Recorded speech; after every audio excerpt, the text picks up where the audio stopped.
Je m'appelle Jean-Philippe Deguine et je suis agroécologue au CIRAD à La Réunion. Je travaille sur la protection agroécologique des cultures contre les ravageurs.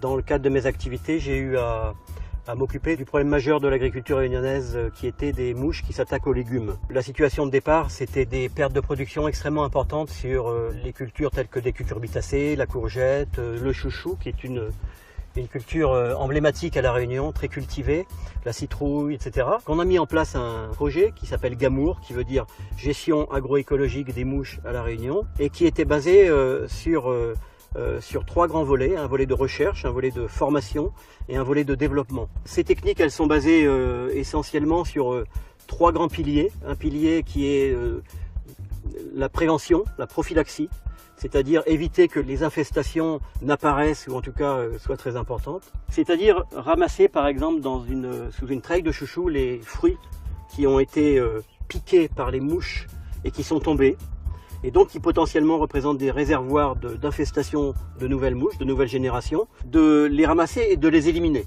Et une façon originale et élégante de les éliminer, c'est de les placer dans ce qu'on appelle un augmentorium. En fait, c'est une tente dans lesquelles les mouches vont rester prisonnières. Cette tente a un grillage avec une maille qui est suffisamment petite pour empêcher les mouches de sortir, donc de les laisser prisonnières, mais également suffisamment grande pour laisser sortir les insectes utiles pour pouvoir réinfester positivement cette fois les parcelles. C'est une méthode efficace et ceux qui l'ont utilisée, comme l'agriculteur dans cette trail, grosso modo en 3 mois a résolu le problème des mouches des légumes. Sur le plan économique, alors qu'on aurait pu s'attendre à une perte de production, liée par exemple à la non-utilisation d'insecticides, ce qu'on voit c'est tout le contraire. On voit une augmentation de la production, tout simplement parce que les traitements insecticides qui étaient inefficaces n'empêchaient pas les mouches d'avoir des dégâts. Les équilibres écologiques entre les insectes nuisibles que sont les mouches et les insectes utiles se sont restaurés, ainsi qu'avec les plantes sur lesquelles elles vivent. Sur le plan environnemental,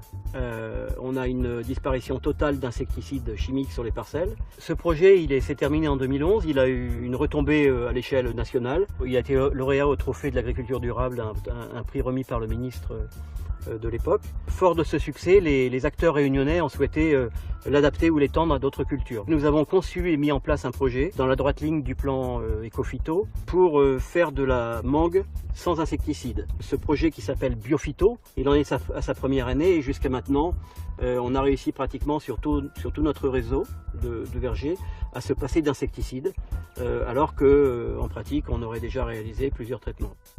Autant le chouchou est destiné à la consommation locale, réunionnaise, autant la mangue a un potentiel d'exportation, notamment sur la métropole, qui est important. On est en train d'étendre également ce projet à l'aspect commercial, en essayant de voir comment on peut valoriser commercialement une mangue sans insecticide, qui est très proche d'une mangue bio, qui deviendra une mangue bio rapidement. Donc c'est un projet également qui est susceptible de booster un petit peu la production et de dynamiser un petit peu la filière des producteurs de mangue.